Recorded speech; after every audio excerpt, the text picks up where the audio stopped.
国民党的副党主席夏立言去和中国国台办的主任宋德见面，讲到中国船伫咧咱金门海峡并存的案件，宋德是点名讲民进党政府无咧管人的生死。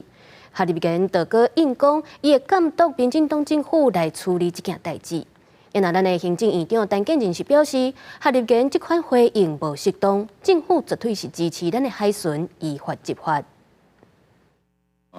很遗憾的看到呢，中国政府的扭曲污蔑我们的海巡人员在执法上所做的这个努力哈。那我们也看到夏副主席呢应和着这样的一个说法呢令人感到不解哈，而且呢也觉得这样的一个唱和呢对于我们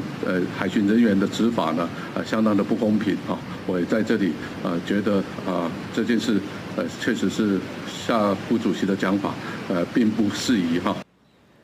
陈建仁呼吁两方就要好好来交流沟通，莫阁调工来抹黑，这对执法的海巡人员是真无公平。另外，针对在野党即马要推动修法，和中国籍配偶来台湾结婚，要缩短到4档就会当摕到咱国籍的代志。陈建仁嘛回应讲，考虑到国家的安全甲国家的利益，目前政府是无按算要来修法。